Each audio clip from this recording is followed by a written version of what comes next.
A very pleasant morning to the jury members, teachers, and the students. As we gather here to be a part of the Interhouse Declamation Contest, let us seek God's blessings and pray.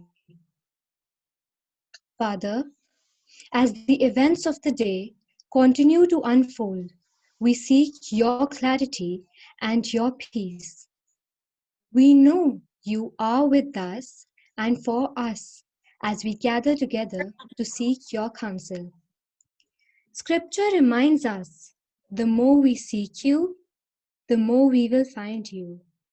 Lead our surrendered hearts to the path of your peace today. Bless us and show us your holy light. This we ask in your name. Amen.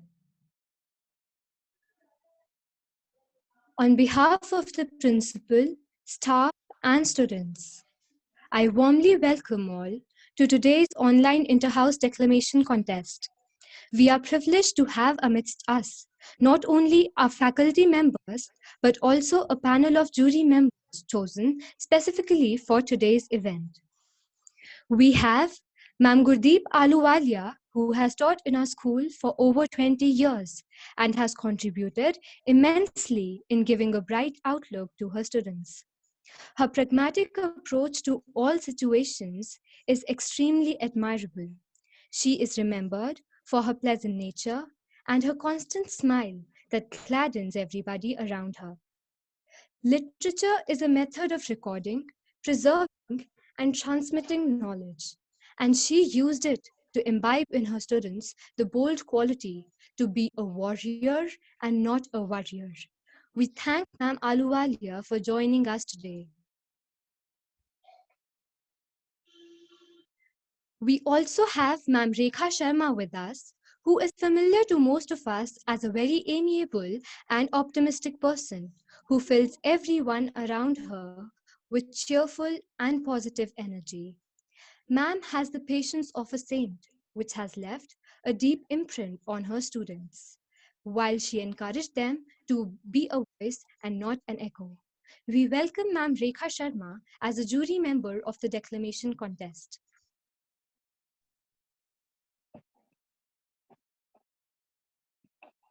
I find immense pleasure in introducing Mrs. Monica Sharma, who is a jury member for today's declamation competition. She is a past pupil of our school and has always motivated us all by being a living example of kindness and selfless service. Appearances make impressions, but it is your personality that has made an impact. We are really thankful to you for taking out time from your busy schedule to attend this competition. Declamation is an artistic form of public speaking. It is a dramatic designed to express through articulation, emphasis, and gestures the free sense of text being conveyed. The purpose of declamation is to inculcate in students the skill of public speaking and the ability to address the audience with confidence and enthusiasm. Declamation also improves the stage presentation skills and leads to a holistic and cohesive growth of one's personality. It gives the student an opportunity to explore their hidden talents, and we hope that even today's event is going to be fruitful and fulfilling for all of us. Now, I shall make the contestants familiar with the rules for today's declamation competition. Duration given to each speaker is 3 to 4 minutes. First bell shall ring at 3 minutes and the second after an additional 1 minute. There will be two categories, Category 1, Class 9s and 10, Category 2, Class 11s and 12s. Each house will be represented by two speakers in each category. Class 9s and 12s will have their chance in alphabetical order of the houses, followed by the speakers of Class 10s and 11s in the reverse alphabetical order of the houses. Paper reading will lead to loss of points, and any kind of verbal or non-verbal aggressive gestures will not be entertained, and the speaker will stand disqualified. Panel of judges will consist of three English teachers. The decisions of the judges will be final. The candidates will be judged on the following criteria.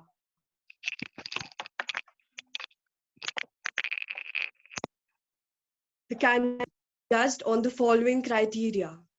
Matter content 10 marks, enunciation, pronunciation 10 marks, confidence 10 marks, expressions 10 marks, articulation and modulation of voice 10 marks. Topics for declamation are as follows. First, coronavirus, stay home versus get out. Second, technology shift during COVID. Third, what is nature telling us? Listen. Fourth, homeschooling better than traditional schooling. Fifth, climate change is the biggest threat to mankind. Sixth, nature speaks in hushed tones. Listen before it is too late. Seventh, current issues of secularism and socialism. After every 40 minutes, a new link will be shared. Everyone is requested to join that link. Now we begin with Category 1, Class 9s and 10s. Coming up first is Rijul Ranta of 9 Tulip, representing Amartya House. Good morning to all. I am Rijul Rangta of Class 9 Tulip, representing Amartya Sen House, and I'm going to speak on current issues of secularism and socialism. The essence of the Indian Constitution has always been secular and socialist. However, the words secular and socialist were added in the preamble in 1976 during the emergency. The Indian state has a different notion of secularism unlike Western countries. It means to protect every religion and allow religious freedom within the constitutional framework and law of the land. It reserves the right to support religious bodies financially and otherwise. Socialism, on the other hand, lays emphasis on the welfare of the people to remove discrimination and exploitation and to ensure socio-economic and political equality. Though Indian state cannot be termed as a secular nation in stricter terms because it allows itself to influence religions by financing religious bodies like madrasas and Vedic pathshalas. It allows religions to have separate laws for marriage, inheritance, and divorce. Even the implementation of the Right to Education Act is not mandatory to purely religious institutions. In the same way, Indian state cannot be termed as a socialist nation because it embraced capitalistic concepts of liberalization and globalization in 1991.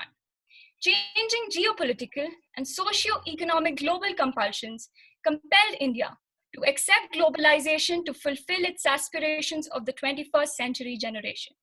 We have adopted the idea of reservation for marginalized section in the society in jobs and in the form of many subsidies to address the socio-economic issues of our country. The flip side of such schemes being that caste and ethnic identities got predominance, many a times leading to conflicts among the people. There is non-tolerance of the state towards dissent and different of opinions. Every day, we see that dispensation does not take criticism positively. The example of Dr. Kabir can be taken, who was jailed in the state of UP and later exonerated by the Honorable Supreme Court. Violence against women is increasing day by day, and the downtrodden section of the society is bearing the brunt in most cases. The recent Hathras incident is a perfect example of such cases. Appeasement politics of majority community and minorities by political parties is also dangerous for secularist and socialist tenets. Sensationalization of social and religious issues by the media and presenting lopsided narratives is a major issue affecting the secular and socialist credentials of our country. Mob lynching and jingoism are other issues, eating into the vitals of democratic, secular, and socialist ideals. Police atrocities and civil rights violation in various states across India is also detrimental to the concepts of secularism and socialism. Notwithstanding the issues as I just mentioned, socialism and secularism are inalienable features deeply absorbed in our social fabric and are beautifying our democratic ideals enshrined in our constitution.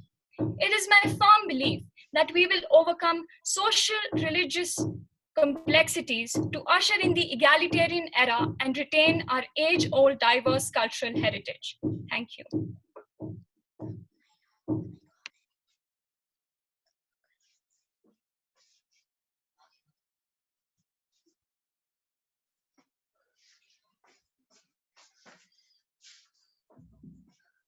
Next, we have Akashita Alok Sood of 9 Tulip representing Ashok House. As rightly stated by Isaac Asimov, I do not fear computers. I fear the lack of them. Over the past few months, coronavirus completely changed our lives. While the environment began to heal, people were caged indoors. A society where people love social interaction were forbidden from it. There have been so many changes in our lives, and I think we would all agree that the most significant change has been in the field of technology.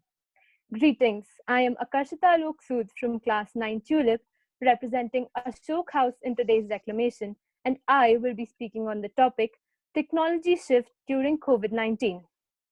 The purpose of technology is not to confuse the brain, but to serve the body. It would be correct to say that it's not that we use technology, but we live technology. Coming to the fact that what all has technology really changed? It has changed our way of looking towards the world. Technology has actually made things less human dependent. Companies no longer need to hire people for delivering stuff. Who had thought one day we'll just be sitting on our couches and ordering our groceries, which, moreover, will be delivered by robots and not individuals? We no longer need to have cash in our pockets at all times. I had never imagined that one day I'll just download an app on my cell phone and be able to make payments to anyone without even meeting them. We no longer need to worry about reaching to work on time. Most companies have used this pandemic as a golden opportunity to shift all their work, ranging from uploading files, getting signatures, having board meetings, to even hosting virtual conclaves online. Digital learning. This has become one of the major shifts in technology. We, as individual students, are being able to do so much in this pandemic, be it attending our online lectures, submitting assignments, or even having this declamation competition. Sitting in the comfort of our homes, we can come to know about the number of COVID cases in our area, our city, our state, our country, and even the entire world. It is strange, but true, that online medical treatments can also exist. Doctors have come up with concepts of teleconsultation. Medicines just get delivered to our homes, which makes this entire concept so easy. This is how unchallenging technology has made our life. Carly Fiorina once said, many people see technology as the problem behind the so-called digital divide. Others see it as a solution. Technology is neither.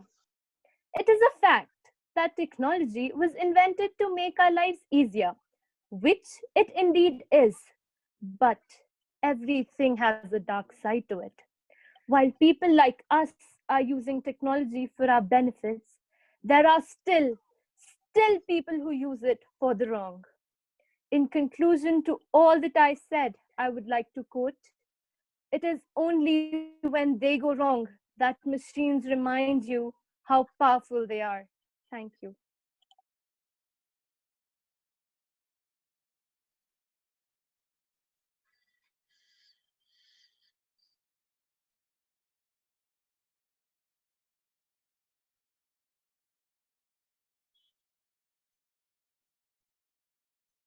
Now we have Anvi Chauhan, who will represent the Mary Ward House.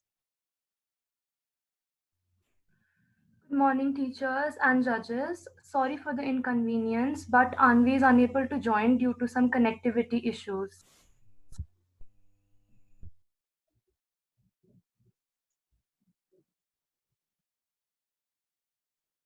Next, representing Nehru House, we have Akshaya Sri Sharma.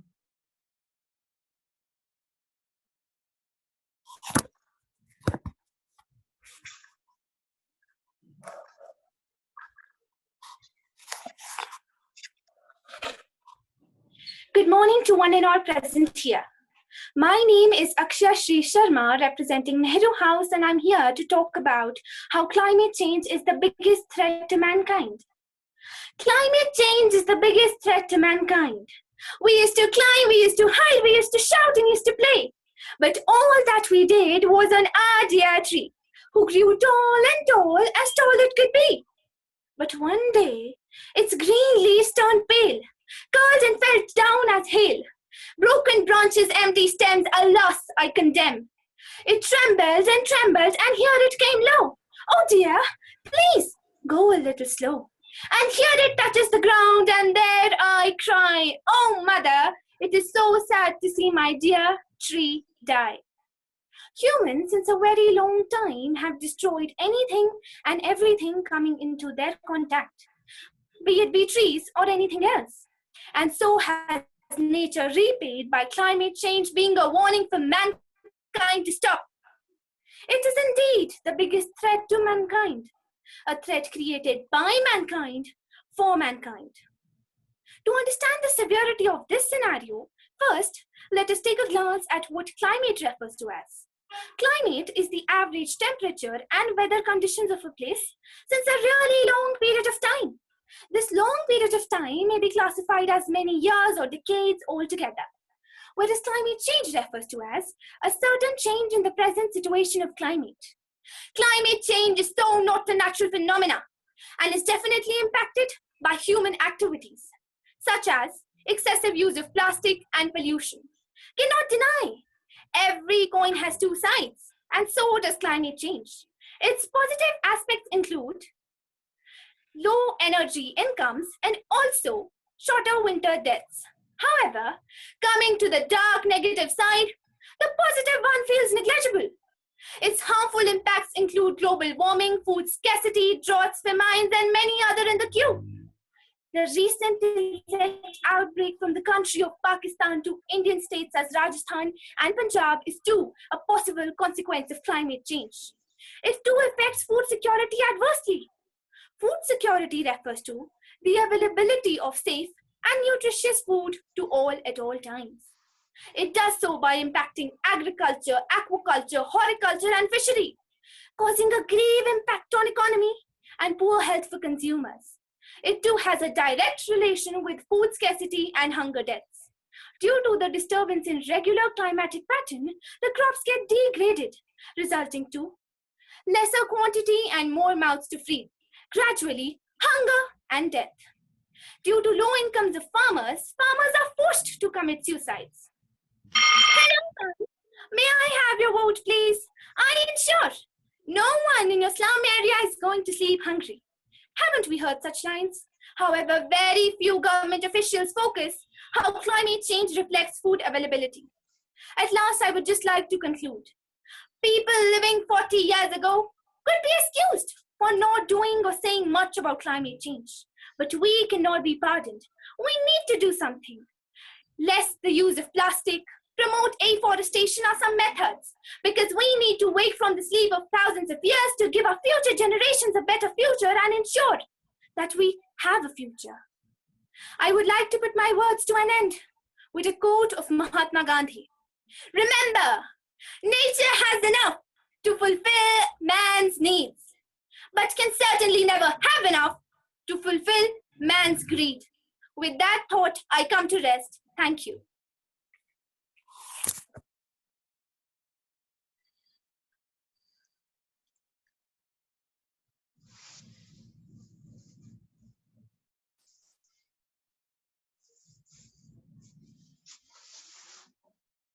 Next, we have Apurva Gupta, who will represent the Shakespeare House.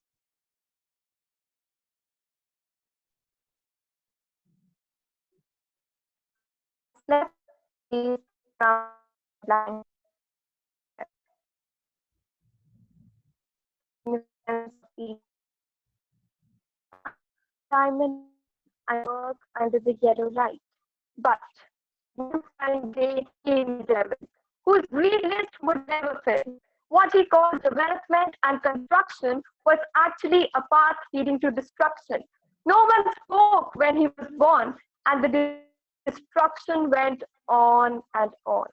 And today, when the apocalypse is at its peak, we are still facing the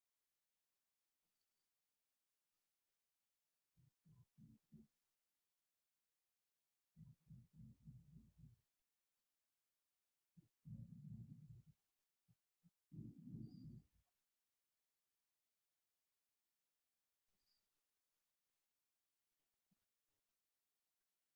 The apocalypse is at the door, and everyone is shocked and stuck. How dare you hashtag rising high when everyone is about to die? Good morning, everyone. Today, I, Apurva, will express my views on climate change, the biggest threat to mankind. The world is growing in terms of economy, infrastructure, and technology, but it's degrading when we talk about nature.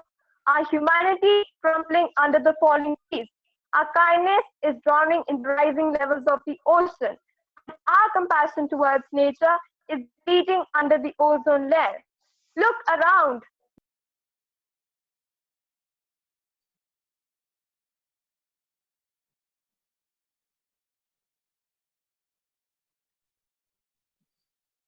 Agony, disparity, and hopelessness.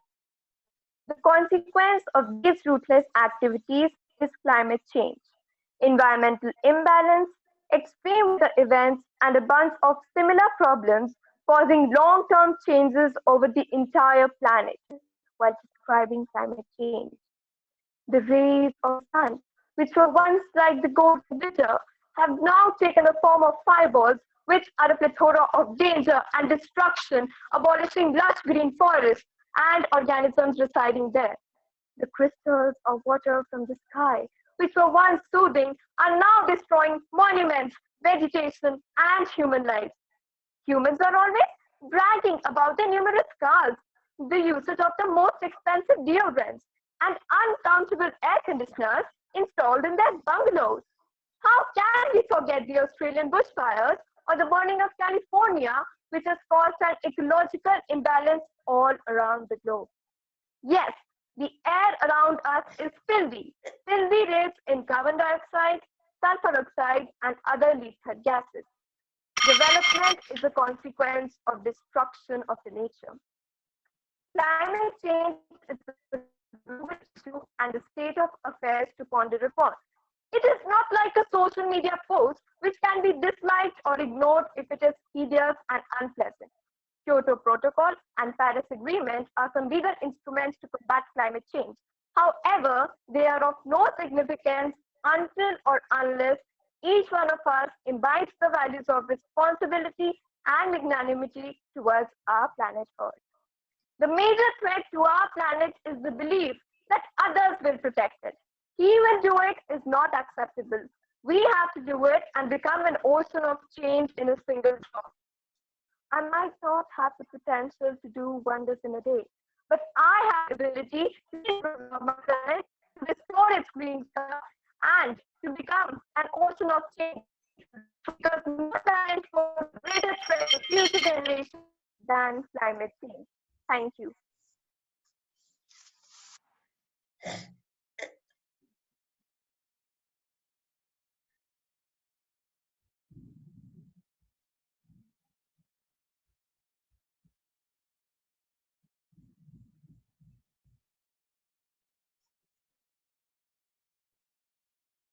From Tagore House, we have Vishudha Sood of Class 9 Rose.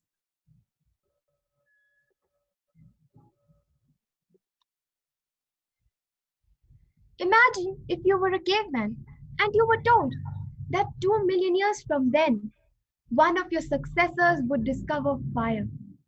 You would be amazed and happy for the progress of your community. Further, if I tell you that in another million years, the world would shine bright with the discovery of the light bulb, I guess you will be perplexed. Now, if I tell you that in the following 250 years, Mankind would invent everything from railways to robots replicating human mind. Everything. I'm sure this would be hard to believe. But coming back to 2020, aren't we living in this reality? Good morning, respected principal, esteemed panel of judges, teachers, and my dear friends. Today, I, Vishudha Sood, am here to acquaint you all about the technological shift experienced by the world post-COVID. With each ticking on the clock, technology is getting more and more indispensable. Specifically after the outbreak of COVID 19, it is now being integrated into existing sectors like health, education, finance, e governance, and whatnot. It is successfully connecting people across the globe. With just a few clicks, you can get food and groceries delivered at your doorstep. Paperless office work, cashless e transactions, and remote learning have all reduced the disturbances to our daily routines. Theater isn't just a four wall room anymore, it is available to us at all times. Technology has thus transformed from an additional component to an essential enabler, which is making it all possible in these turbulent times. Ladies and gentlemen, the pandemic has not slowed down innovation, it is amplifying it to historic levels. There are basically two reasons for this amplification. The first one being that on the introduction of a new digital trend, it took time for people to slowly adapt to the latest technology. But because of COVID, fast evolution was the only option left. For instance, look how comfortable our grandparents have become with video calling and online checkups. Secondly, the survival of most sectors depended entirely on how fast they adopted the new requirements. A very good example is education. Adopting to the new normal wasn't easy, but doing so, teachers have become the heroes for all students. While we are rejoicing, listing the many advantages of this technological shift, it would be unfair if we turn a blind eye to the other side of the coin. To quote from the Times of India, for poor, corona is just a cold. The actual worry is food. In India, where two-thirds of its population lives in poverty, where the poor are barely able to make up for their two square meal, the internet seems to be an unachievable dream. On the other hand, with almost zero physical contact and excessive use of technology, stress, anxiety, and depression have become a serious problem in people.